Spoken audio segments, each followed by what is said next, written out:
الرحمن الرحیم۔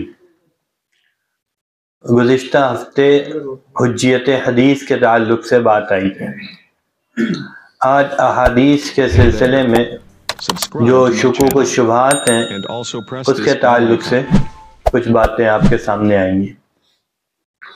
منکرین حدیث کا سب سے بڑا شبہ یہ ہوتا ہے کہ رسول اللہ صلی اللہ علیہ وسلم کی حدیث محفوظ نہیں ہے۔ قرآن کو اللہ تعالیٰ نے محفوظ کرنے کا وعدہ کیا ہے، اِنَّا نَحْنُ نَزَّلْنَا الذِّكْرَ وَإِنَّا لَهُ لَحَافِظُونَ، اور حدیث کو محفوظ کرنے کا کوئی وعدہ نہیں کیا، اس لیے حدیثیں محفوظ نہیں ہیں، اس لیے ہم حدیثوں کو نہیں مانیں گے۔ ہم نے گزشتہ ہفتے بھی آپ کو یہ بات بتائی تھی کہ یہ چیز نمبر 2 پر ہے کہ محفوظ ہے یا نہیں۔ اگر یہ چیز ثابت ہوتی ہے کہ حدیثیں حجت ہیں، وحی ہیں، ان کو ماننا ضروری ہے، تو ان کا محفوظ رہنا بھی ضروری ہوگا۔ ایسا نہیں ہوگا کہ اللہ تعالیٰ ایک چیز کو ماننے کا حکم دیں اور اس کی اطاعت ہم پر واجب کریں اور اس کو محفوظ نہ رکھیں۔ یہ تو لا یکلف اللہ نفسا الا وسعہا کے تقاضے کے خلاف ہوگا۔ اللہ نے کہا کہ ہم کسی جان پر اس کی طاقت سے زیادہ بوجھ نہیں ڈالتے۔ اب اگر کوئی کہہ رہا ہے حدیث حجت ہے اور محفوظ نہیں ہے، حدیث ماننی ضروری ہے اور محفوظ نہیں ہے، تو پھر تو یہ مطلب ہو گیا کہ ہمیں اس پر عمل کرنا بھی اور عمل کر بھی نہیں سکتے۔ تو گویا کہ طاقت سے زیادہ بوجھ ڈالنا آ گیا نا، کہ ہم جو چیز کر نہیں سکتے اس کا ہمیں حکم دیا جا رہا ہے۔ یہ ایسے ہو رہا ہے جیسے نابینا سے کہا جا رہا ہے دیکھو۔ نابینا دیکھ سکتا ہے تو نابینا کو حکم دیا جائے گا دیکھنے کا؟ دیکھنے کا حکم کس کو دیا جائے گا؟ اسی طریقے سے اللہ تعالیٰ کسی بات پر عمل کرنے کا حکم تبھی دیں گے جس پر عمل کرنا ممکن ہو۔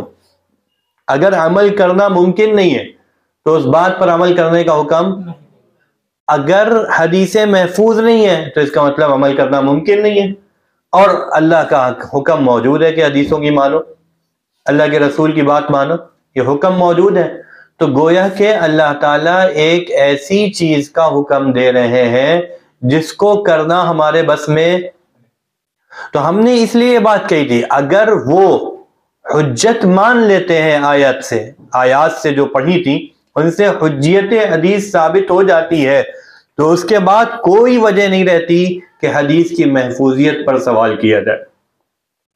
لیکن بہرحال ہم سمجھانے کے لیے تو ہر چیز سمجھائیں گے، حدیث کی محفوظیت بھی ہم سمجھائیں گے، ہمیں اس سے اعراض نہیں ہے، لیکن سوال نہیں بنتا ہے۔ اگر ہم سمجھا رہے ہیں حدیث کی حجیت تو گویا کہ یہ ہمارا احسان ہے، ہم تم کو سمجھائے دے رہے ہیں۔ ہم علم میں اضافہ کے لیے محفوظیت کا طریقہ اور محفوظیت کے ذرائع ہم تمہیں بتا دے رہے ہیں، کیسے حدیث محفوظ رہی ہے، یہ تمہارے علم میں اضافے کے لیے بتا رہے ہیں۔ یہ ہمیں سمجھانا ضروری، اس پر دلیل دینا ہمارے لیے ضروری۔ جب ہم نے حدیث کا حجت ہونا ثابت کر دیا، حجت ہونے سے یہ بات خود بخود ثابت ہوگی کہ وہ چیز محفوظ ہے، ورنہ کیا لازم آئے گا؟ تکلیف مالا یطاق لازم آئے گا، کہ جو بندہ کر نہیں سکتا اس کو مکلف بنایا جا رہا ہے۔ سمجھ میں آ رہی بات؟ اچھا، اب یہاں پر سمجھو، وہ کہتے ہیں قرآن محفوظ ہے، یہ ہم بتا رہے ہیں، یہ ہم احسان کر رہے ہیں، دلیل سمجھا رہے ہیں، ٹھیک ہے؟ یہ ہماری ذمہ داری نہیں ہے، حجت ہونا ثابت ہو گیا تو محفوظ ہے، ٹھیک ہے؟ وہ کہتے ہیں اِنَّا نَحْنُ نَزَّلْنَا الذِّكْرَ وَإِنَّا لَهُ لَحَافِظُونَ، اللہ تعالیٰ نے ذکر کو اتارا ہے اور اللہ کہتے ہیں کہ ہم ہی اس کی حفاظت کرنے والے ہیں۔ ذکر سے مراد کیا ہے؟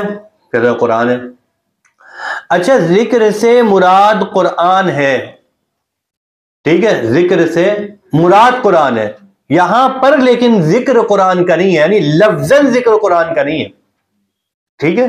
یہ بھی ہم جو کہہ رہے ہیں نا ذکر سے مراد قرآن ہے، یہ ہم قرآن کے پس منظر سے سمجھ رہے ہیں کہ قرآن کا ایک نام ذکر بھی ہے، اس طور پر ہم سمجھ رہے ہیں، ورنہ یہاں پر اللہ تعالیٰ نے لفظ قرآن نہیں بولا کہ اِنَّا نَحْنُ نَزَّلْنَا الْقُرْآنَ، اللہ نے یہ نہیں کہا ہے۔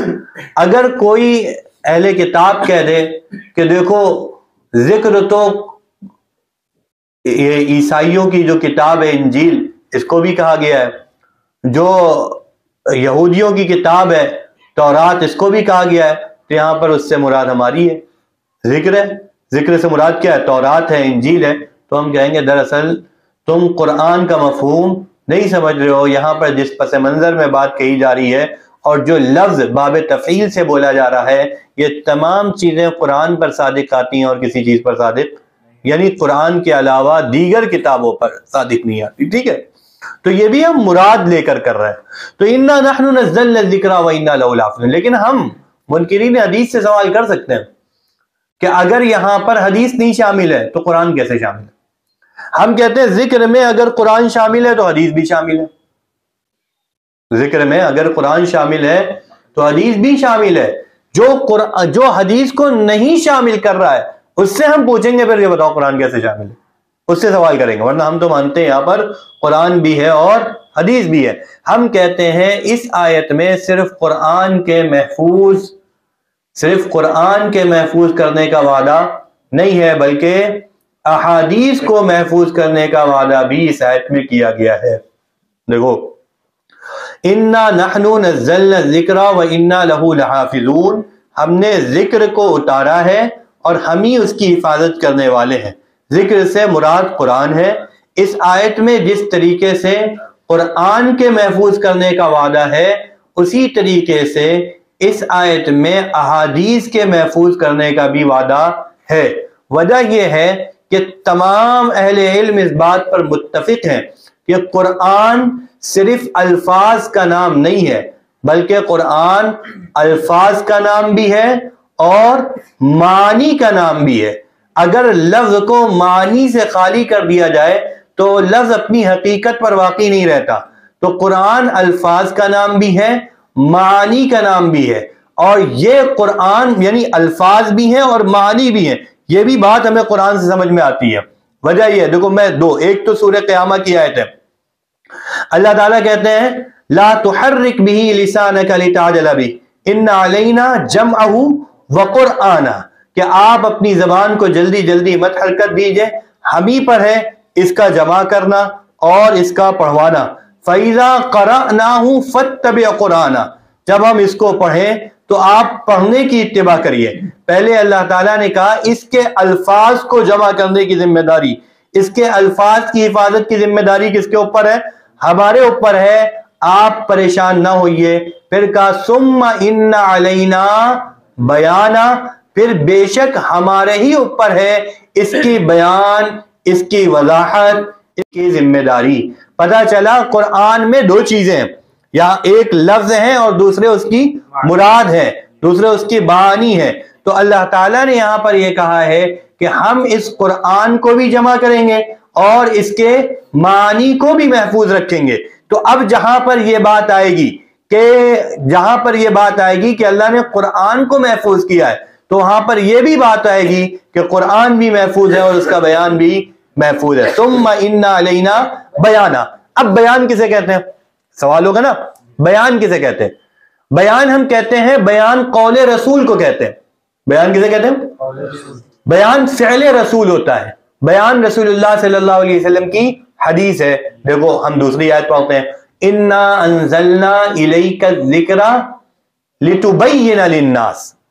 انا انزلنا الیک الذکر لتبین للناس، ہم نے یہ قرآن نازل کیا ہے تاکہ آپ کیا کریں، لوگوں کے سامنے اس کا بیان کریں. لتبین للناس، ابھی ہم اس کا ترجمہ وہی کر رہے ہیں جو لفظ بولے جا رہے ہیں قرآن میں. لتبین للناس، تاکہ آپ لوگوں کے سامنے بیان کریں. پہلا بیان کون کرے گا؟ حضور صلی اللہ علیہ وسلم. بیان کون کرے گا؟ قرآن کا بیان کون کرے گا؟ رسول اللہ صلی اللہ علیہ وسلم. اور اس بیان کو محفوظ کون کرے گا؟ ثم ان علینا بیانا. بیان کو محفوظ کون کرے گا؟ اللہ تعالیٰ. تو یہ میں نے بتایا. تو انا نحن نزلنا الذکر وانا لہ لحافظون میں جس طریقے سے الفاظ قرآن شامل ہے، اسی طریقے سے معنی قرآن بھی شامل ہے، کیونکہ اللہ تعالیٰ نے کہا ثم ان علینا بیانا، اس کی بیان کی ذمہ داری ہمارے اوپر ہے، اس کے بیان کو محفوظ ہم کریں گے۔ اور بیان کیا ہے؟ انا انزلنا الیک الذکر لتبین للناس، بیان رسول اللہ صلی اللہ علیہ وسلم کا قول ہے، بیان رسول اللہ صلی اللہ علیہ وسلم کا فعل ہے، بیان رسول اللہ صلی اللہ علیہ وسلم کی تقریر ہے۔ تو لتبین للناس، بیان وہ ہے جو حضور کرتے ہیں، اس بیان کو اللہ تعالیٰ محفوظ کریں گے۔ تو پتہ چلا قرآن بھی محفوظ ہے اور حدیث بھی کیا ہے؟ محفوظ ہے۔ ٹھیک ہے، تو یہ ہو گیا، یہ تو آیت کا جواب ہو گیا۔ دوسری بات، اب سوال یہ ہوگا، اب یہ بھی ہم نے کہا یہ ہم احسان کر رہے ہیں، علمی طور پر ہم سمجھ رہے ہیں کہ اس کو محفوظ کیسے کیا گیا، کیا طریقے اختیار کیے گئے۔ یہ ہمارے اوپر لازمی نہیں ہے یہ تمام چیزیں بیان کرنا، جب حجیت ثابت ہو گئی تو وہ تمام چیزیں ماننا تو ضروری ہے، محفوظ ماننا ضروری ہے۔ کس طریقے سے محفوظ؟ جیسے ہمارا دیکھو بھائی، قرآن کریم پر ایمان ہے، ہم قرآن کریم کی اطاعت کرتے ہیں، قرآن کریم کو اللہ کی کتاب مانتے ہیں، اس کے ساتھ ساتھ قرآن کریم کو محفوظ بھی مانتے ہیں، اور پھر جب یہ بات آتی ہے قرآن کریم کی حفاظت کیسے ہوئی تو ہم اس میں یہ بھی بتاتے ہیں کہ حضور صلی اللہ علیہ وسلم پڑھتے تھے، لکھاتے تھے، یاد کراتے تھے، صحابہ کرام یاد کرتے تھے، حافظ ہوتے تھے، اور پھر حفاظت میں آتا ہے حضرت ابو بکر رضی اللہ تعالیٰ عنہ نے جمع کیا، اسی حفاظت میں بیان کیا جاتا ہے حضرت عثمان رضی اللہ تعالیٰ عنہ نے جمع کیا۔ یہ تمام چیزیں علمی طور پر جاننا ضروری ہے تاکہ ہمارے سامنے یہ حقیقت کھلے کہ کتنا مضبوط انتظام اللہ تعالیٰ نے حفاظت کا کیا۔ جیسے حضرت ابراہیم علیہ السلام نے کہا تھا نا، مردوں کو زندہ کیسے کریں گے؟ وَإِذْ قَالَ إِبْرَاهِيمُ رَبِّيَ الَّذِي يُحْيِي، نہیں، اس کے آگے چل، وہ پارہ 3 ہے غالباً، کوئی پڑھے؟ ہاں، رب وَإِذْ قَالَ إِبْرَاهِيمُ رَبِّي أَرِنِي كَيْفَ تُحْيِي الْمَوْتَى، یاد کریے اس وقت کو جس وقت آپ کے رب نے ابراہیم سے کہا كَيْفَ تُحْيِي الْمَوْتَى، آپ مردوں کو کیسے زندہ کریں؟ کہا قَالَ أَوَلَمْ تُؤْمِنْ، کیا آپ ایمان نہیں لاتے؟ تو کیا کہا؟ بلا، کیوں نہیں؟ وَلَكِنْ لِيَطْمَئِنَّ قَلْبِي، یہ ایمان کی وجہ سے نہیں ہے میں جو زندہ دیکھنا چاہ رہا ہوں آپ زندہ کر دیں، یہ اس وجہ سے ہے تاکہ میں اس کو اپنی حقیقی آنکھوں سے دیکھوں اور مزید ہم علم کی روشنی میں اس کو گویا کہ جانیں اور میرے دل کو اطمینان حاصل ہو۔ ایمان کے لیے نہیں ہے، ایمان تو بس اللہ تعالیٰ نے کہہ دیا اس لیے ہے۔ قرآن محفوظ ہے کیونکہ اللہ تعالیٰ نے قرآن کو حجت بنایا ہے، قرآن کی ماننے کا حکم دیا ہے، اس لیے محفوظ ہے۔ باقی جب ہم محفوظیت کے طریقے جانتے ہیں تو اس وجہ سے نہیں کہ اگر محفوظیت کے طریقے ہمیں نہیں معلوم ہوں گے تو ہم ایمان نہیں لائیں گے، نہیں، وہ تو طمانینت قلب کے لیے۔ اسی طریقے سے احادیث رسول اللہ صلی اللہ علیہ وسلم کی حفاظت کے طریقے ہم جانیں گے تو اس وجہ سے نہیں کہ اگر یہ طریقے ہمیں نہیں معلوم ہوں گے تو ہم ایمان نہیں لائیں گے یا ہم مانیں گے نہیں، یہ تو طمانینت قلب کے لیے ہے اور علم کے لیے ہے تاکہ ہمارے سامنے یہ راز کھلے کہ اللہ تعالیٰ نے قرآن و حدیث کو محفوظ کرنے کا کتنا مضبوط نظم کیا ہے۔ سمجھ میں آ رہی بات؟ تو دیکھو بھائی، ہم کہتے ہیں قرآن کو جن لوگوں نے محفوظ کیا انہی لوگوں نے حدیث محفوظ کیا۔ قرآن کو کن لوگوں نے محفوظ کیا؟ صحابہ کرام رضی اللہ تعالیٰ عنہ اجمعین۔ تو حدیث کو کن لوگوں نے محفوظ کیا ہے؟ صحابہ کرام رضی اللہ تعالیٰ عنہ اجمعین۔ قرآن ہم تک پہنچانے والے کون؟ صحابہ۔ حدیث ہم تک پہنچانے والے کون؟ صحابہ۔ قرآن بھی ہمارے پاس صحابہ کے واسطے سے آیا، حدیث بھی ہمارے پاس صحابہ کے واسطے سے آئی۔ اگر صحابہ کرام رضی اللہ تعالیٰ عنہ اجمعین کی ذات احادیث کے سلسلے میں ناقابل اطمینان ہے تو پھر قرآن پر بھی اطمینان نہیں رہے گا۔ یہ تو نہیں ہوگا نا کہ صحابہ ایک چیز دے اس کو مانا جائے، ایک چیز دے اس کو نہ مانا جائے۔ صحابہ نے دونوں چیزیں دی ہیں، تو دونوں چیزیں، قرآن بھی ہمیں صحابہ نے دیا، حدیث بھی ہمیں صحابہ نے دیا، اس لیے ہم دونوں چیزوں کو مانتے ہیں۔ اب صحابہ کرام رضی اللہ تعالیٰ عنہ اجمعین نے حدیث کو کس طریقے سے محفوظ کیا؟ عام طور پر اس سلسلے میں یہ شبہ پیدا کیا جاتا ہے کہ احادیث جو ہے 300 سال کے بعد لکھی گئی، احادیث اجمیوں کے پیداوار ہے، احادیث امام بخاری نے لکھی، احادیث امام بخاری نے محفوظ کری، یعنی احادیث نے لکھی یعنی اپنی طرف سے بنائی ہیں، نعوذ باللہ۔ اگر حضرت ابو بکر رضی اللہ تعالیٰ عنہ قرآن کو جمع کروا رہے ہیں تو اس کا مطلب یہ نہیں ہے کہ حضرت ابو بکر قرآن کو بنا رہے ہیں، وہ رسول اللہ صلی اللہ علیہ وسلم پر اترا ہوا قرآن تھا، ان کو جمع کیا ہے حضرت ابو بکر رضی اللہ عنہ نے. اور اس کا مطلب یہ بھی نہیں ہے کہ حضرت ابو بکر سے پہلے وہ جمع نہیں تھا، وہ لکھا ہوا نہیں تھا. قرآن کی ایک ایک آیت حضرت ابو بکر رضی اللہ عنہ سے پہلے لکھی ہوئی تھی، سب لکھا ہوا تھا، متفرق طور پر لکھا ہوا تھا. حافظ تو بہت تھے، ہر آیت لکھی ہوئی موجود تھی حضرت ابو بکر حضور صلی اللہ علیہ وسلم کے زمانے میں، ہر آیت لکھی ہوئی موجود تھی. آپ تدوین قرآن کو پڑھیں گے تو آپ کو پتہ چلے گا. تو ہر آیت لکھی ہوئی بھی پہلے سے تھی، لیکن ایک مکمل ایک جگہ پر جمع کرا حضرت ابو بکر رضی اللہ تعالیٰ عنہ نے، اس لیے مدون اول حضرت ابو بکر رضی اللہ تعالیٰ عنہ کہتے ہیں. اسی طریقے سے ایسا ہرگز نہیں ہے کہ احادیث کو جمع کرنا یا لکھنا یا محفوظ کرنا یہ حضرت امام بخاری رحمۃ اللہ علیہ نے شروع کیا، ایسا ہرگز نہیں. امام بخاری سے پہلے بھی کتابیں لکھی گئی ہیں، بلکہ صحابہ کرام رضی اللہ تعالیٰ عنہ مجمعین نے بھی احادیث کو لکھا ہے، محفوظ کیا. دیکھیں یہاں پر سب سے پہلے تو ہم یہ چیز سمجھیں کہ کسی چیز کو محفوظ کرنے کا طریقہ کیا ہو سکتا ہے، اور صحابہ کرام رضی اللہ تعالیٰ عنہ مجمعین نے طریقہ کیا اختیار کیا حدیث کو محفوظ کرنے کا. سب سے پہلی چیز ہوتی ہے کسی چیز کو محفوظ کرنے کے لیے کہ آپ یاد کر لیں. چونکہ اللہ تعالیٰ کو قرآن کریم کی اور حدیث کی حفاظت کی ذمہ داری کس کے اوپر تھی؟ اللہ نے اپنے اوپر لی تھی نا. تو اللہ تعالیٰ نے اس دنیا میں نظام بنایا اس کے محفوظ کرنے کا. وہ یہ بنایا صحابہ کرام رضی اللہ تعالیٰ عنہ اجمعین کو غضب کا حافظہ عطا کرا اللہ تعالیٰ. وہ جو لوگ تھے نا عرب، وہ غضب کے حافظ تھے. وہ اپنے نسب نامے یاد رکھتے تھے، ہزاروں اشعار یاد کر لیتے تھے، اسی طریقے سے اپنے گھوڑوں کے نسب تک کے یاد کر لیتے تھے. تو صحابہ کرام رضی اللہ تعالیٰ عنہ اجمعین کو اللہ تعالیٰ نے غضب کا حافظہ عطا کیا تھا. اس حافظے کے نتیجے میں صحابہ نے اپنی حدیثوں کو کیا کرا تھا؟ اپنے ذہنوں میں محفوظ کیا تھا. یہ ایک طریقہ ہے، یہ تمام طریقے نہیں ہے کہ یہی طریقہ ہے، ایک طریقہ ہے کہ ذہنوں میں محفوظ کیا تھا.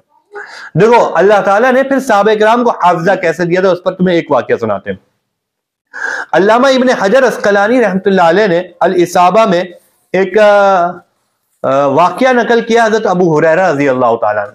ایک مرتبہ حضرت ابو ہریرہ رضی اللہ تعالیٰ عنہ کو مروان بن حکم نے بلایا اور کہا حدیثیں سننے کا دل کر رہا ہے، آپ حدیثیں سنائیے. تو کئی حدیثیں تقریباً 1000 کے قریب حضرت ابو ہریرہ رضی اللہ تعالیٰ عنہ نے حدیثیں سنائی.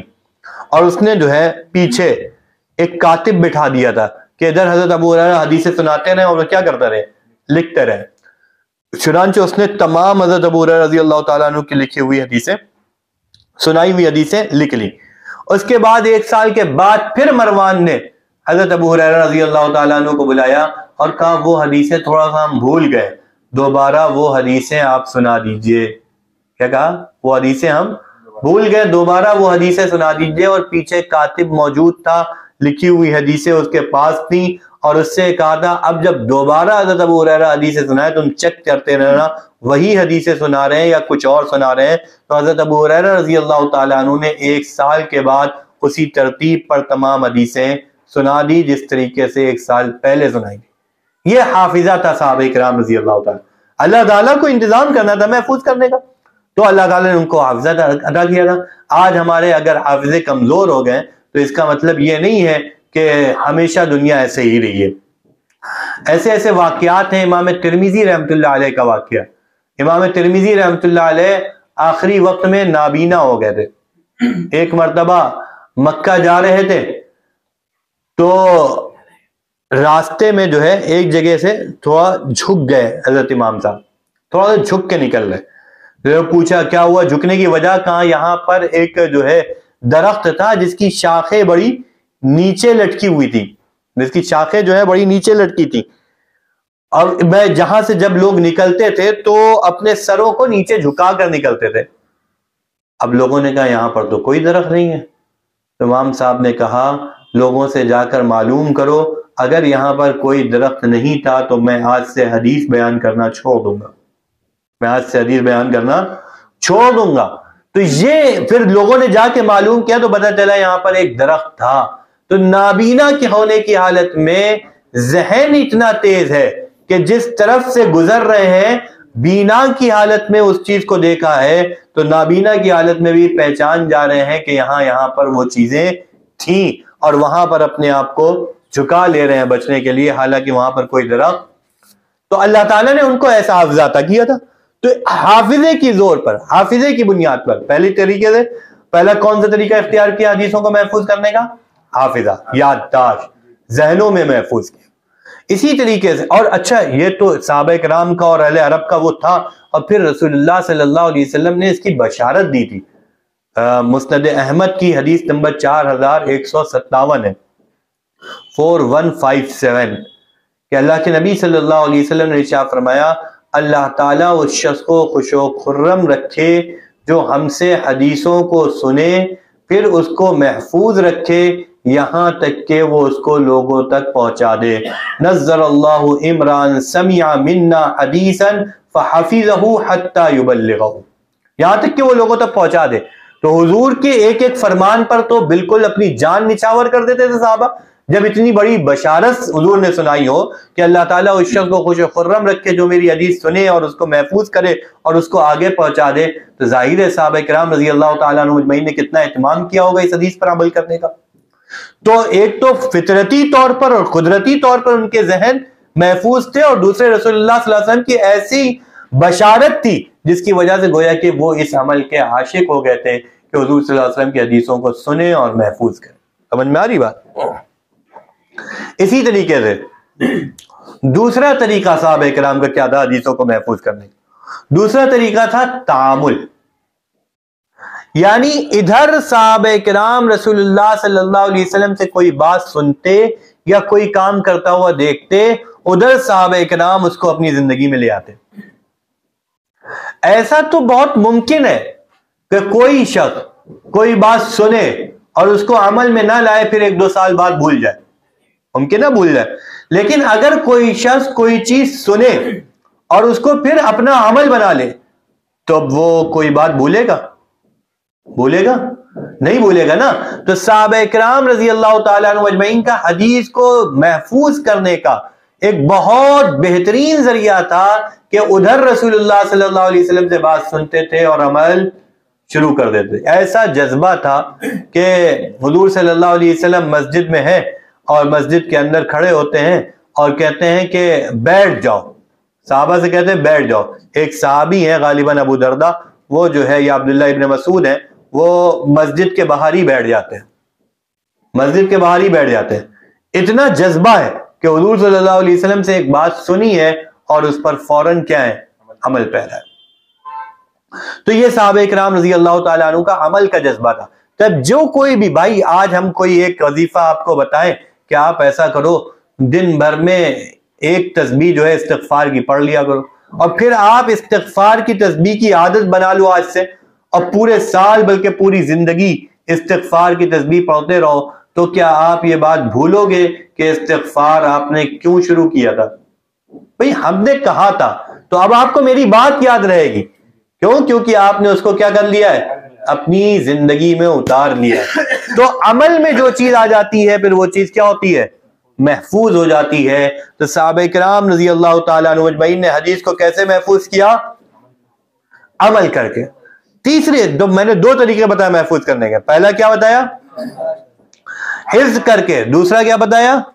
عمل کر کے. تیسرا طریقہ صحابہ کرام رضی اللہ تعالیٰ عنہ اجمعین کا حدیث کو یاد کرنے کا تھا, وہ یہ کہ صحابہ کرام رضی اللہ عنہ اجمعین نے حدیث کو لکھا بھی ہے. کیا کرا ہے؟ حدیث کو لکھا ہے صحابہ کرام رضی اللہ تعالیٰ عنہ اجمعین نے, اور یہ لکھنے کا حکم بھی رسول اللہ صلی اللہ علیہ وسلم نے دیا ہے, اپنی طرف سے نہیں لکھا ہے. مسند احمد ہے, حدیث نمبر ہے 6802. مسند احمد حدیث نمبر 6802.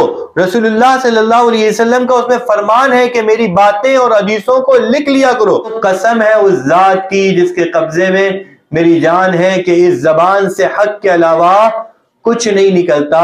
چنانچہ حضور صلی اللہ علیہ وسلم نے چونکہ حکم دیا تھا کہ حدیثوں کو کیا کرا کرو؟ لکھ لیا کرو, تو صحابہ کرام رضی اللہ تعالیٰ عنہ اجمعین نے حدیثوں کو لکھنے کا کیا کرا؟ اہتمام کیا. یہ بہت بڑی گویا کہ بہت بڑی غلط فہمی پھیلائی جا رہی ہے اور بہت بڑا دھوکہ دیا جا رہا ہے کہ حدیثیں 300 سال کے بعد لکھی. بھائی حدیث پہلے صدی میں بلکہ قرن رسول میں صلی اللہ علیہ وسلم, حضور صلی اللہ علیہ وسلم کے زمانے میں احادیث کو لکھا گیا ہے. چنانچہ حضور نے جب، اب ایسا تو ہو ہی نہیں سکتا کہ حضور صلی اللہ علیہ وسلم کسی کام کے کرنے کا حکم دے اور صحابہ کرام رضی اللہ تعالیٰ عنہ اجمعین اس کام کو نہ کریں، ایسا ہو سکتا ہے؟ نہیں ہو سکتا نا. تو چنانچہ روایات میں موجود ہے کہ صحابہ کرام نے حدیث کو لکھا ہے. بخاری کی حدیث نمبر ہے 3179، 3179 بخاری شریف. اس حدیث میں آپ کو تذکرہ ملے گا کہ حضرت علی رضی اللہ تعالیٰ عنہ سے کہ حضرت علی رضی اللہ تعالیٰ عنہ نے قرآن کو بھی لکھ کر محفوظ کیا تھا، اور ایک مسودہ ان کے پاس تھا جس کو انہوں نے اپنے پاس لکھا ہوا رکھا تھا. رسول اللہ صلی اللہ علیہ وسلم کی باتوں کا ایک کتابچہ انہوں نے باقاعدہ تیار کیا تھا. بخاری شریف کی روایت میں حدیث نمبر 3179. اسی طریقے سے حضرت انس رضی اللہ تعالیٰ عنہ نے حدیثوں کو تحریر کیا تھا، اور ان کے پاس بھی تحریری شکل میں حدیث موجود تھی. یہ بات مستدرک حاکم روایت نمبر 6511 ہے، 6511 6511 اس پر موجود ہے کہ حضرت انس رضی اللہ تعالیٰ عنہ نے کیا کرا تھا؟ روایات کو لکھا تھا.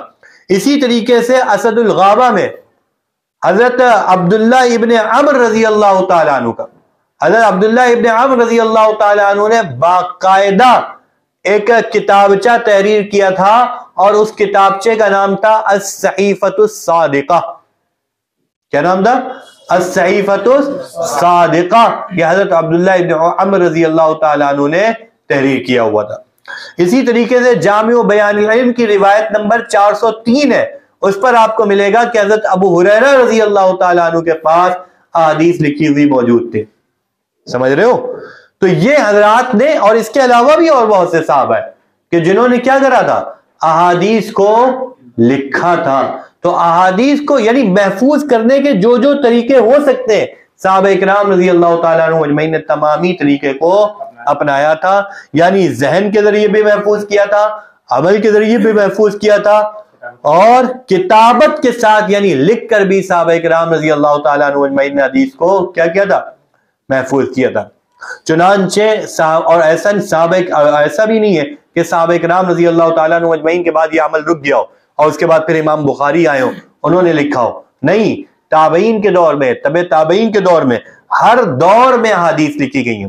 حسن بصری رحمۃ اللہ علیہ نے حدیثوں کو لکھا تھا، ان کی کتاب کا تذکرہ ملتا ہے. امام باقر کی کتابوں کا ملتا ہے، مکحول شامی کی کتابوں کا تذکرہ ملتا ہے کہ انہوں نے کیا کرا تھا؟ حدیثوں کو محفوظ کیا تھا.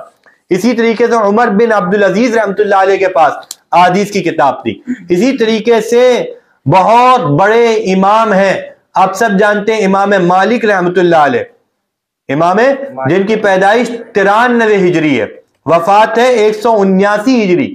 انہوں نے بھی احادیث کو لکھا تھا، اور ان کی لکھی ہوئی حدیث کی بہت مشہور کتاب ہے جو آج بھی ملتی ہے. کیا نام ہے اس کا؟ موطا امام مالک. اسی طریقے سے مغازی محمد بن اسحاق، ان کی بھی کتاب موجود تھی مغازی کر کے. اسی طریقے سے حضرت سفیان ثوری کی حدیثوں کی کتاب موجود تھی. اسی طریقے سے امام ابو حنیفہ رحمۃ اللہ علیہ نے حدیث کو لکھا ہے اور لکھوایا ہے. آج بھی وہ کتاب مارکیٹ میں دستیاب ہے، کتاب الآثار کر کے. ٹھیک ہے. اس کے علاوہ امام زید بن علی، ان کی کتاب مسند زید بن علی کر کے آج بھی مارکیٹ میں چھپ رہی ہے اور بک رہی ہے، اور لوگ اس سے استفادہ کر رہے ہیں. اور ان کی جو وفات ہے وہ تقریباً 122 ہجری میں. تو پہلی صدی کے علماء نے بھی حدیث کو لکھا ہے، دوسری صدی ہجری کے علماء نے بھی حدیث کو لکھا ہے، تیسری صدی ہجری کے. بھائی اگر یہ قرآن آج کے دور میں پرنٹ ہوا، قرآن پرنٹ ہوا ہے نا، آج کے دور میں پرنٹ ہوا ہے، پرنٹ ہونے کی بنیاد پر کہہ دے قرآن اب لکھا گیا جب پرنٹ ہوا ہے، تو اس کا مطلب تو یہ نہیں ہے نا. یا اب ہمارے ہاں اب قرآن پرنٹ تو بہت پہلے ہو گیا تھا، لیکن بہرحال آج کے دور میں اور اچھی طریقے سے وہ چھپ کے اس طریقے سے آ رہا ہے کہ اس پہ غنہ کے نشان لگے ہیں، افا کے نشان لگا ہے، سب طریقے کے نشان لگے ہیں. تو اس کا مطلب کوئی یہ کہہ دے کہ اب قرآن چھپا ہے، سے تو لازم نہیں آ رہا نا. ہاں، قرآن کو ایک خاص ترتیب پہ چھاپا گیا. اسی طریقے سے احادیث کو خاص خاص ترتیبیں دی گئی ہیں. امام بخاری رحمۃ اللہ، امام مالک رحمۃ اللہ علیہ نے خاص ترتیب پہ لکھا ہے، امام بخاری نے خاص ترتیب پہ لکھا ہے. اور امام بخاری کی کتاب کا اس وجہ سے سب سے زیادہ نام لیا ہے کہ امام بخاری نے احادیث کی صحت کا بہت زیادہ اہتمام کیا ہے کہ ہم وہ احادیث لیں گے جن کے صحت پر ہمیں پورا اطمینان ہے، اور جو میری اعلیٰ درجے کی شرائط ہے، روایت کے صحیح ہونے کی ان شرائط پر جو روایت کری اترے گی، ہم اس روایت کو اپنی اس کتاب میں لکھیں گے۔ اس کا یہ مطلب نہیں ہے کہ احادیث کو صرف امام بخاری رحمۃ اللہ، امام بخاری کے استاد ہیں بھائی، امام ابو بکر ابن ابی شیبہ، ان کی مصنف ابن ابی شیبہ یہاں پر موجود ہے۔ اسی طریقے سے امام احمد ابن حنبل رحمۃ اللہ علیہ، ان کی مسند امام احمد ابن حنبل موجود ہے، امام شافعی کی کتابیں موجود ہیں، اسی طریقے سے امام محمد رحمۃ اللہ علیہ کی کتاب موجود ہے موطا امام محمد، امام مالک رحمۃ اللہ علیہ کی کتاب موجود ہے موطا امام مالک، اسی طریقے سے امام ابو حنیفہ رحمۃ اللہ علیہ کی کتاب آج موجود ہے کتاب الاثار۔ یہ سب جو ہے پہلے لکھی گئی ہیں، مسند زید بن علی، یہ سب کتابیں پہلے لکھی گئی ہیں۔ تو یہ ایک دھوکہ دینا ہے کہ حدیث کی کتابیں 3 صدی ہجری میں لکھی گئی، شروع صدی سے، پہلی صدی ہجری سے، بلکہ عین رسول اللہ صلی اللہ علیہ وسلم کے زمانے سے ہی حدیثوں کو لکھنا شروع کر دیا تھا۔ اب اس میں ایک روایت یہ لوگ پیش کرتے ہیں، کہتے ہیں کہ حضور صلی اللہ علیہ وسلم نے حدیث کو لکھنے سے منع کیا تھا۔ ایک روایت پیش کرتے ہیں، کہتے ہیں دیکھو حدیث کو لکھنے کو کس نے منع کیا؟ رسول اللہ صلی اللہ علیہ وسلم نے۔ ہم کہتے ہیں یہ کیا ہے؟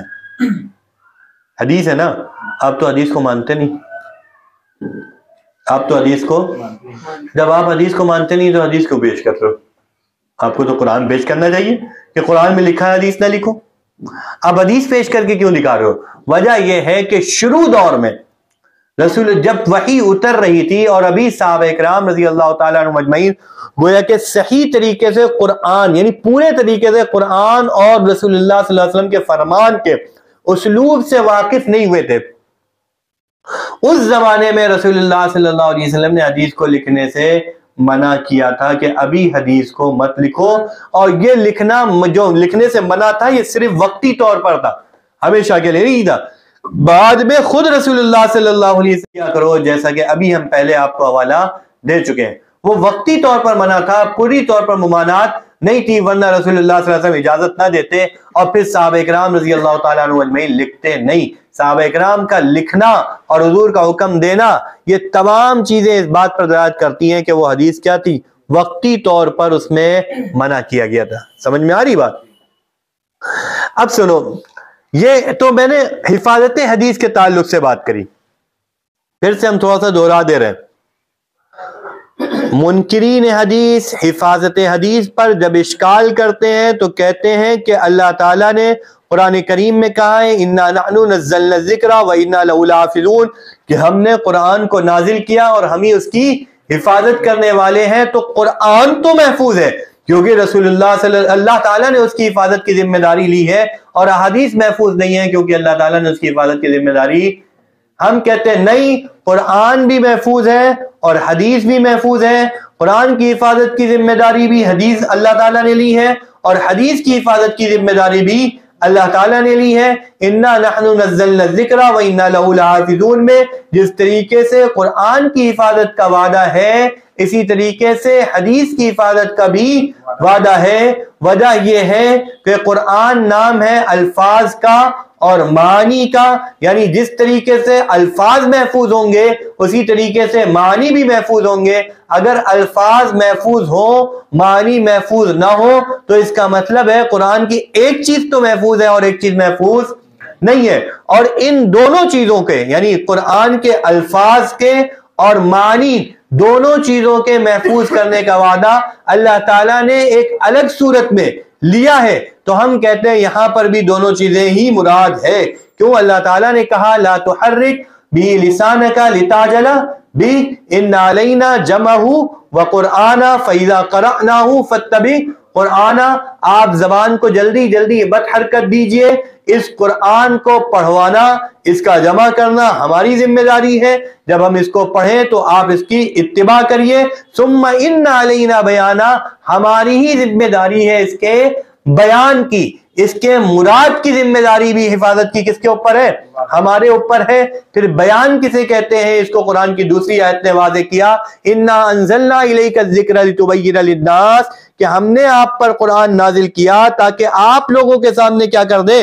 اس کا بیان کر دیں۔ پتہ چلا بیان قول رسول ہے، بیان فعل رسول ہے. جو رسول اللہ صلی اللہ علیہ وسلم بات کہے وہ قرآن کا بیان ہے. جو رسول اللہ صلی اللہ علیہ وسلم کام کرے وہ قرآن کا بیان ہے. اور اس بیان کی حفاظت کی ذمہ داری اللہ تعالیٰ نے لی ہے. پتہ چلا الفاظ قرآن کی حفاظت کی ذمہ داری بھی اللہ پر ہے, معنی قرآن کی حفاظت کی ذمہ داری بھی اللہ تعالیٰ پر ہے. تو جس طریقے سے قرآن محفوظ ہے اسی طریقے سے حدیث بھی محفوظ ہوگی. سمجھ میں آئی بات؟ اور پھر حفاظت کے طریقے کیا استعمال ہوئے؟ وہ استعمال ہوئے جو استعمال ہو سکتے ہیں حفاظت کے طریقے.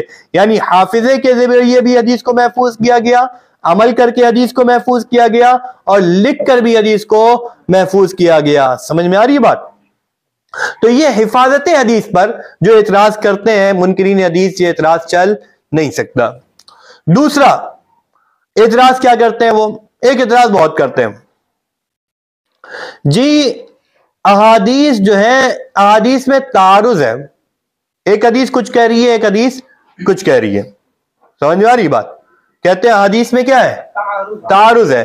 تو ہم کہتے ہیں بھائی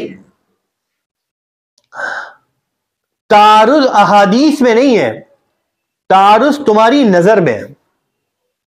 سمجھ رہے ہو؟ تمہاری عقل میں, تم چیزوں کو سمجھ نہیں پا رہے ہو, تمہاری عقل میں فطور ہے, اس وجہ سے تمہیں تعارض نظر آ رہا ہے. ورنہ حدیث میں تعارض, ان تمام تعارضات کے جن کو وہ پیش کرتے ہیں ان کے مستقل جواب دیے جا چکے ہیں. تعارض کسے کہتے ہیں جانتے ہو؟ تعارض اسے کہتے ہیں کہ کسی چیز کا تعارض اور تناقض جب ہوگا, من جملہ شرائط کی ایک یہ ہے کہ دونوں کام ایک ہی وقت میں ہو. جیسے ہم کہیں زید ابھی کھڑا ہے اور زید ابھی بیٹھا ہے, تو اب کیا ہوگا؟ اس میں تعارض ہوگا نا, کیونکہ ایسا کیسے ہو سکتا کہ ابھی کھڑا ہو ابھی بیٹھا ہو. ہم کہیں زید ابھی کھڑا ہے اور 1 مہینے بعد وہ بیٹھا ہے, 1 مہینے بعد ہم کہیں زید اب بیٹھا ہے, تو اس میں تو تعارض نہیں ہوگا نا. تو تعارض کے لیے تو زمان کا, مکان کا, ان تمام چیزوں کا, قوت و فعل جسے کہا گیا ہے نا, ان تمام چیزوں کا ایک ہونا ضروری ہے. رسول اللہ صلی اللہ علیہ وسلم کی ایک بات پہلے ہے اور ایک بات بعد میں ہے, تو اس کو تعارض کے طور پر نہیں پیش کیا جا سکتا.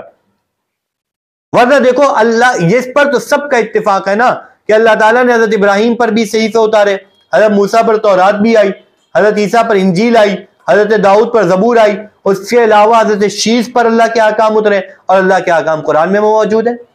لیکن اللہ تعالیٰ نے جو احکام پہلے اتارے وہ کچھ تھے, اور جو بعد میں اتارے وہ کچھ ہے. ان احکام میں تبدیلی ہے, تبدیلی کی بنیاد پر تعارض نہیں کہا جا سکتا. یا اسی طریقے سے اگر 2 عمل بطور اباحت کے بیان کرے جائیں تو اس میں بھی تعارض نہیں کہا جائے گا. یعنی یہ کہہ دیا جائے کہ تم یہ کر لو یا تو یہ کر لو, تو پتہ ہے دونوں عمل کی اجازت دی جا رہی ہے. سمجھ رہے ہو؟ دونوں عمل کی اجازت دی جا رہی ہے. حضور صلی اللہ علیہ وسلم نے کبھی ایک عمل کیا, کبھی ایک عمل کیا. حضور صلی اللہ علیہ وسلم کا معمول کیا تھا؟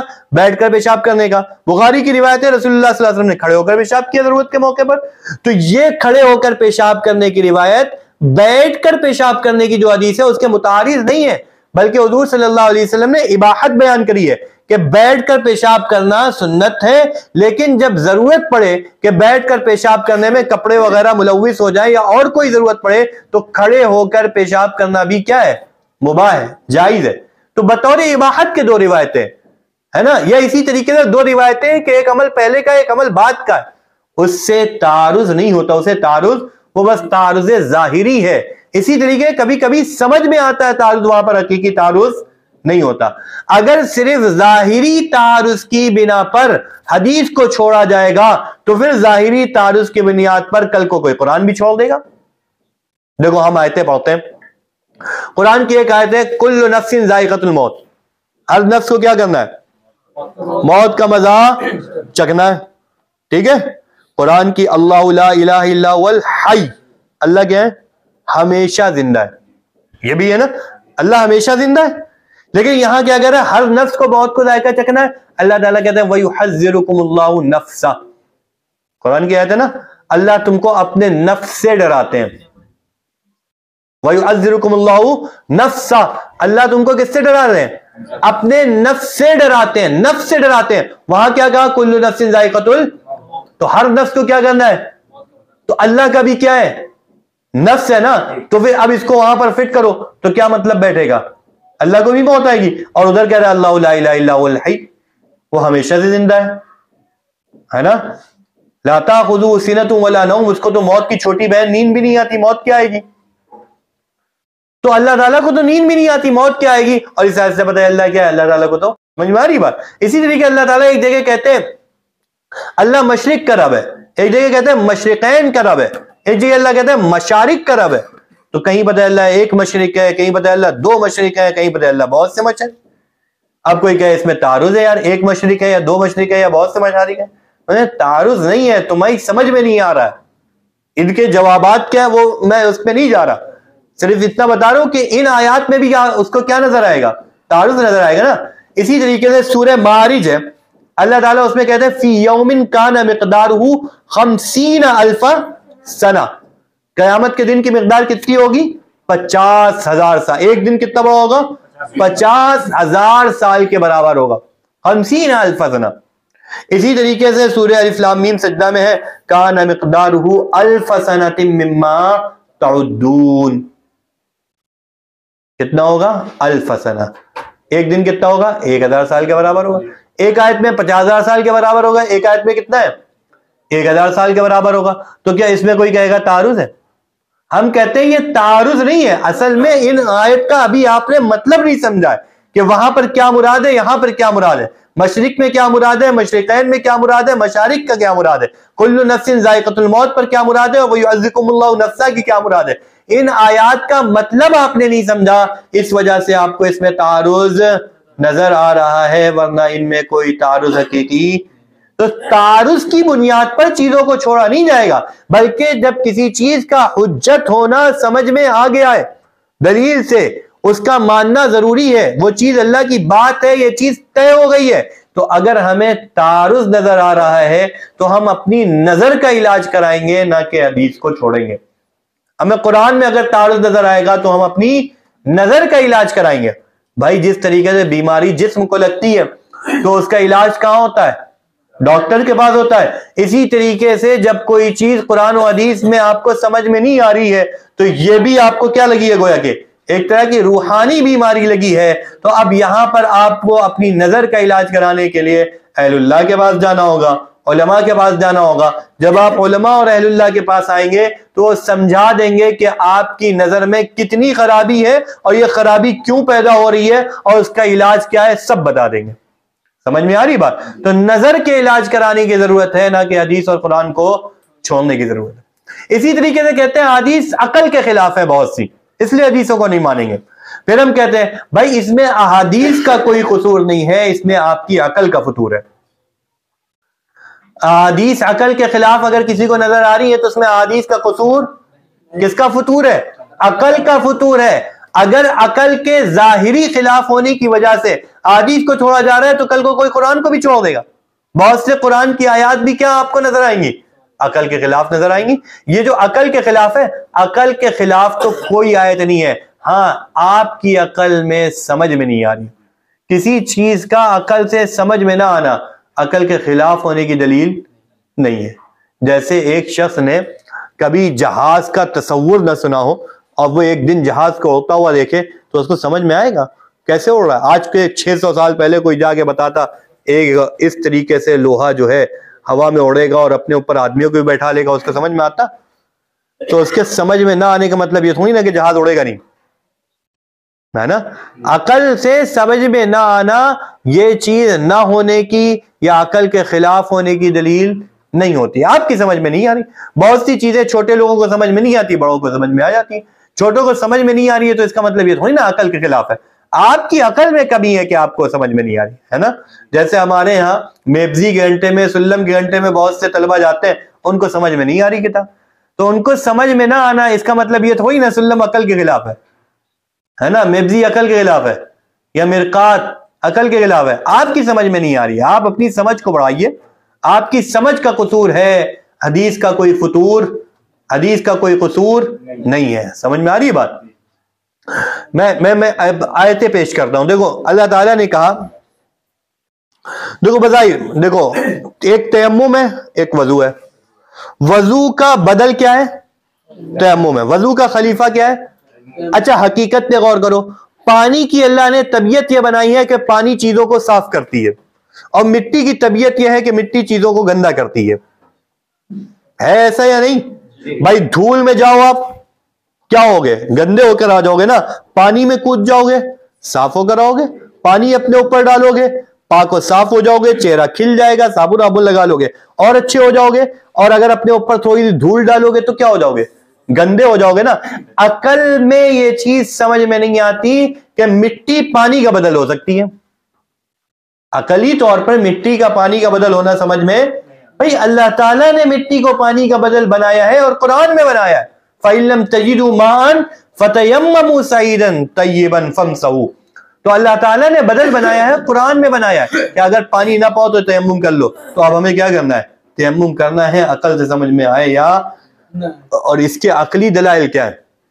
ایک معاذرہ دعا کرو اللہ تعالیٰ اس پر بھی توفیق عطا فرمائے کہ احکام جو قرآن ہے اور اس میں عقل کا کتنا دخل ہے اور کتنا دخل نہیں ہے، اور کتنی چیزوں میں عقل کو ماننا ہے اور کہاں پر چھوڑنا ہے، اور جو خلاف عقل نظر آتی ہیں ان میں کیا کیا عقلی طور پر حکمتیں ہیں، انشاءاللہ اس پر بھی کریں گے اگر توفیق ہوئی. ٹھیک ہے؟ تو یہ آیت ہے. اسی طریقے سے بہت سی آیتیں ہیں. جیسے دیکھو وضو ٹوٹتا ہے، وضو ٹوٹا ہے ہماری شرمگاہ سے، اور ہم دھو کیا رہے ہیں؟ ہاتھ پیر منہ. کوئی کہے یار چہرہ کیوں دھو رہے ہو بھائی، یہ چیز تو ہمیں سمجھ میں نہیں آ رہا. تو سمجھ میں نہ آنے کی بنیاد پر کیا یہاں پر کوئی قرآن چھوڑے گا؟ اپنی سمجھ کا علاج کرائے گا نا، سمجھ میں نہ آنے پر.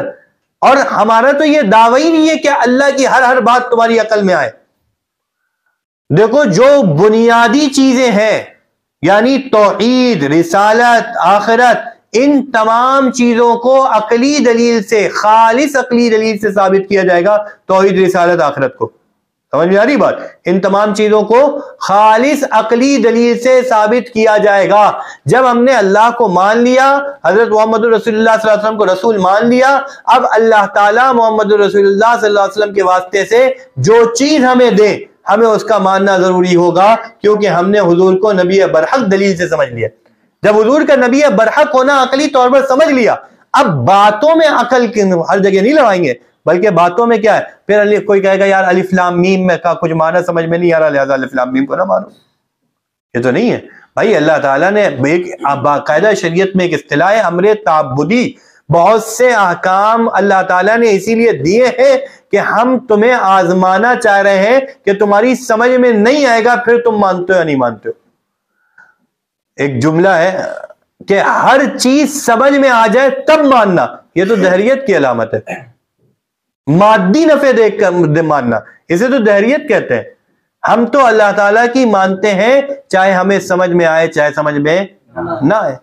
ہاں اللہ کا اللہ ہونا ہم دلیل عقلی سے ثابت کریں گے، محمد رسول اللہ صلی اللہ علیہ وسلم کا نبی ہونا دلیل عقلی سے ثابت کریں گے. طریقے سے ثابت ہے قرآن سے یا احادیث صحیحہ سے، تو ہم اس کو مانیں گے چاہے ہماری سمجھ میں آئے یا نہ آئے، کیونکہ اللہ کا اللہ ہونا اور محمد رسول اللہ صلی اللہ علیہ وسلم کا رسول ہونا دلیل عقلی سے ثابت ہے. سمجھ میں آئی بات؟ تو یہ اعتراض بھی بالکل گویا کہ بلبلہ ہے نا، پانی کے بلبلہ ہے بس یہ گویا کہ، اس کے اندر بھی کوئی جان نہیں ہے. اسی طریقے سے وہ اور بہت سے اعتراض کرتے ہیں. ایک اعتراض یہ کرتے ہیں بھائی اللہ تعالیٰ نے قرآن کو آسان کر دیا ہے، وَلَقَدْ يَسَّرْنَا الْقُرْآنَ لِلذِّكْرِ فَهَلْ مِن مُدَّكِرٍ کی آیت پیش کرتے ہیں. جب قرآن آسان ہے تو ہم سب قرآن کو سمجھیں گے اور ہماری تمام ضرورتیں قرآن سے حل ہو جائیں گی. ہماری تمام ضرورتیں قرآن سے حل. اچھا کسی چیز کا آسان ہونا کیا اس کا مطلب یہ ہوتا ہے کہ اس میں ہر چیز موجود ہے ہر اعتبار سے؟ یہ تو نہیں ہوتا آسان ہونا. دوسری بات یہ ہے قرآن ہر اعتبار سے آسان بھی نہیں ہے. قرآن میں دو چیزیں ہیں. ایک چیز ہے جس کا تعلق آخرت سے ہے، اللہ تعالیٰ کی طرف انابت سے ہے، تقوی سے ہے، خشیت سے ہے. اسی طریقے سے بہت سی چیزیں وہ ہیں جن کا تعلق احکام سے ہے، شرائع سے ہے.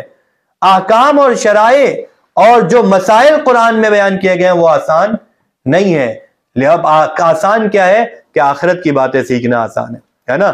اللہ کا تقوی پیدا کرنا ہو تو بہت آسان ہے. واقعات کو دیکھو گے، پڑھو گے، سمجھو گے، تمہارے اندر اللہ کا خوف پیدا ہوگا، اللہ کی محبت پیدا ہوگی. وہ کہتے ہیں تفصیل لکل شیء، قرآن میں ہر چیز کی تفصیل ہے اور قرآن آسان ہے.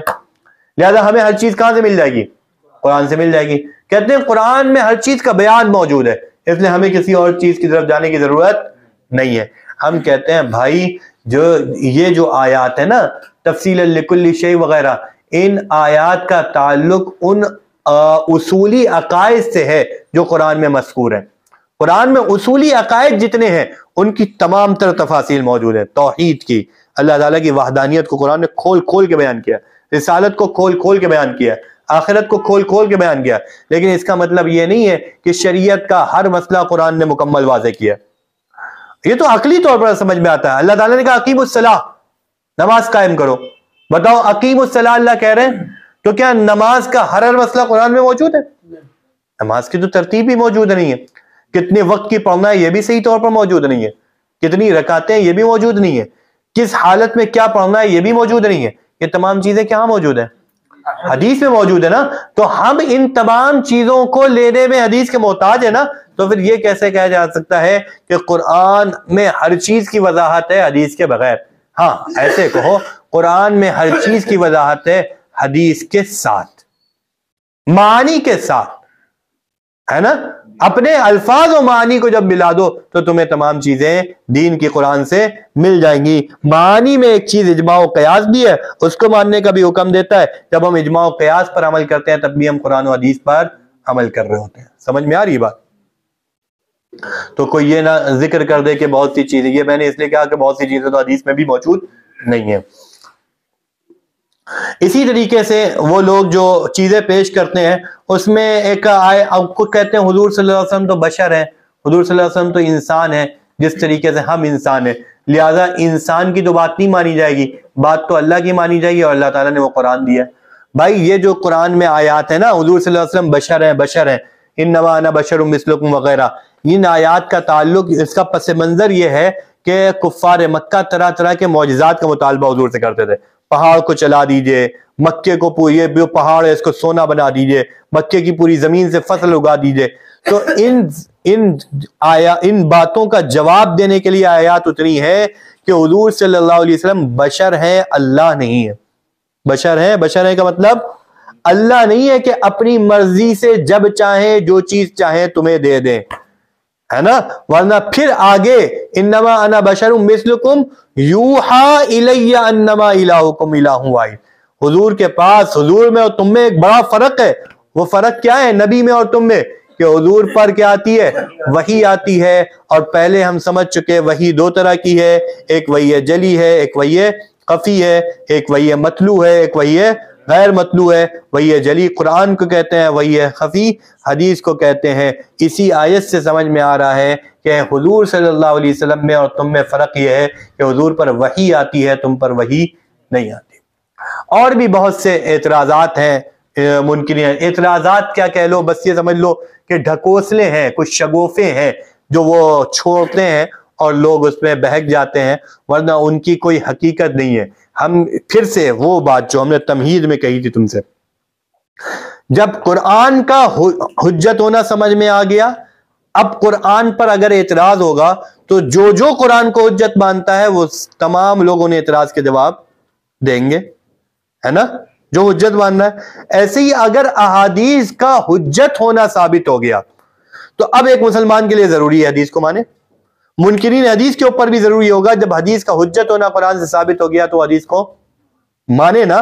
جب حدیث کا وہی ہونا ہم نے قرآن سے ثابت کر دیا، اب حدیث کو وہی مانے نا. اب اس کے بعد حدیث پر اگر کوئی اعتراض اٹھتا ہے تو اس اعتراض کا جواب دینا جس طریقے سے ہماری ذمہ داری ہے اس طریقے سے منکرین حدیث کی بھی ذمہ داری ہوگی. سمجھ میں آ رہی بات؟ یہ تمام چیزیں جو ہم بتا رہے ہیں یہ احسان کر رہے ہیں، سمجھ رہے ہو؟ یہ تبرع ہے، یہ احسان ہے، یہ علم میں اضافے کے لیے. ماننے کے لیے تو یہی کافی ہے اطیعوا اللہ واطیعوا الرسول، ماننے کے لیے یہی کافی ہے من یطع الرسول فقد اطاع اللہ. یہ آیات ماننے کے لیے کافی ہے. یہ تو طمانینت قلب کے لیے ہے، یہ کس کے لیے؟ علم میں اضافے کے لیے. سمجھ میں آ رہی بات؟ اللہ تعالی ہم سب کو تمام باتوں کا سمجھنا ہمارے لیے آسان فرمائے. وآخر دعوانا الحمدللہ.